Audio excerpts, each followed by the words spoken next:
So, because of the recent few updates, bonds are now more valuable than they have ever been, and I have a lot of them. But how? Well, don't worry, because today I'll be showing you the best methods to farming bonds no matter what stage you are. Even if you're a beginner or even an advanced player, this guide is for every single player out there. Now, on your screen are some timestamps. Based on the description given besides those timestamps, you can figure out which stage you are in the game. The beginner timestamp will focus on raiding towns or especially banks in the towns. For the advanced method, I'll be focusing on teaching you how to raid Fort's Constitution, Nikola Tesla's lab, the castle and the 80-kilometer outpost. For the best method, you will require classes, especially either the arsonist class, priest class or the survivalist class. I would recommend buying the arsonist or survivalist, but I'll explain more of that in the best method category. So, just skip to whichever method you want to learn about and, well, I'll see you there.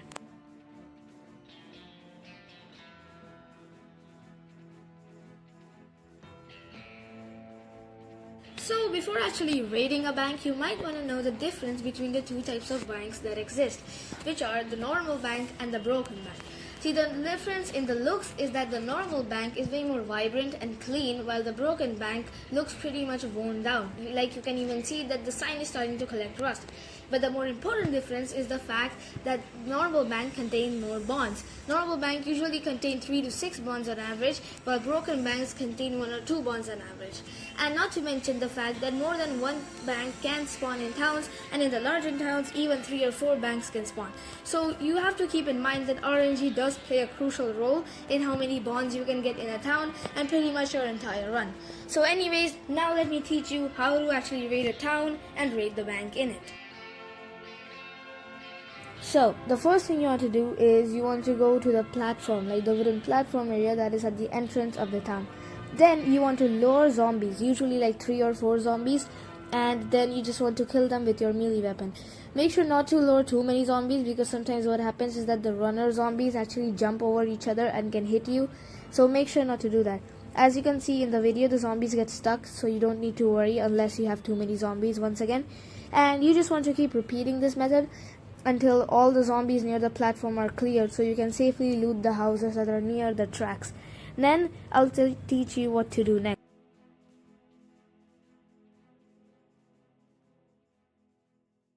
Now, if you have a gun while you're raiding a town, then just use it. It will not only save you a ton of time, but it will also help you a lot in killing the zombies. So just use it, because it's just way better. But if you don't have a gun, then let me teach you what to do. So what you want to do if you don't have any gun is pretty much, once you do the platform thing, you want to move to the houses, and then you want to kill the zombies through the walls using your melee weapon. Yeah, the normal method that you use to raid houses. You want to do that. But after you do it, you want to go into the house and then lure the zombies towards the walls of your house, using which you can kill them through the walls again, and then pretty much have like a zone around the house cleared so you can move out to a different house. And you want to do that to like several of the houses in the town, pretty much till you have most of the town cleared. And this will help you a lot, especially if you don't have a gun. And then you can kill the banker and then finally loot the bank.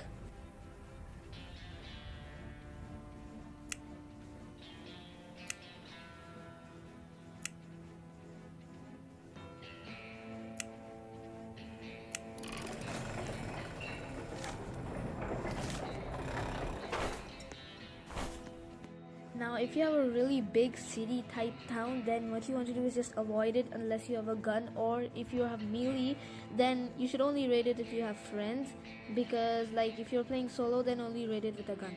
But if you're with friends and don't have guns, what you can do is you can just target straight up the bank.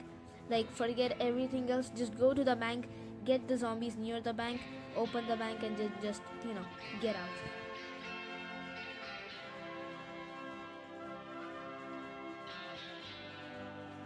Okay, so before I tell you how to raid the lab, you might want to know one thing. See, the lab doesn't always spawn at one location in every single game. This is because the Fort Constitution and the Nikola Tesla's lab can actually switch places, and basically in one run what can happen is that the Tesla lab spawns between 20 to 30 kilometers, while the Fort Constitution spawns a bit before 60 kilometers. But in other games, what can happen is Fort Constitution spawns between 20 to 30 kilometers, and the Tesla lab spawns around 55 kilometers. So one thing you want to keep in mind is only raid the Tesla lab, to be honest, in my opinion, if it spawns before the castle. Because the electrocutioner gun can really help you in the castle. But if it spawns after the castle, you should just sell the brain in the jar for about $250. It will help you a lot, so just do it.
See, I bumped into a slight problem while I was recording this, and that problem was that I ran out of storage space and I could not clear anything because else I would disconnect. And see, I am not a full-time YouTuber, alright? I am a very small YouTuber, and so I do not have that much time.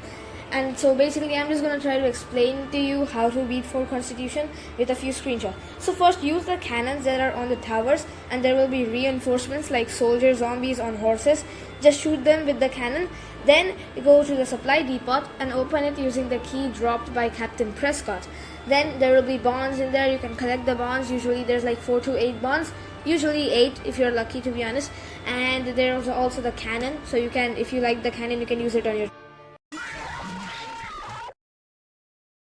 So, the castle, okay. So on your screen right now, I have put up some recommended gear you should have before raiding the castle.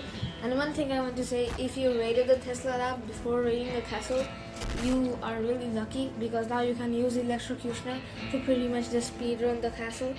One thing you might want to know is try using your shotgun as much as you can. Basically, the rifle is best for towns and like Fort Constitution, the ending 80-kilometer outpost, and like Nikola Tesla's lab, because like you can one-shot zombies on the head from far away. However, for the castle, especially werewolves and vampires, the shotgun is better since it does overall more damage, because like the werewolves and the vampires will be really close to you, so you will deal a lot of damage if you use shotgun. That's why just try to use the shotgun as much as you can. Only if the werewolves are like far, then you can use the rifle. But yes, please use your shotgun, and do not forget to stack up on snake oil and just drink snake oil as soon as you get low in health. And yeah, good luck, and do not forget to use your electrocutioner. But anyways, here is a run that I did solo castle, and anyways, watch it.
if you actually raided the lab and Nikola Tesla spawns at the 80-kilometer outpost, what you can do is you can just climb up onto the stairs and then jump onto the roof of a house. This will make Nikola Tesla stuck on the stairs, and then you can just shoot him with either your rifle, shotgun, or usually what I would recommend, just use the electrocutioner.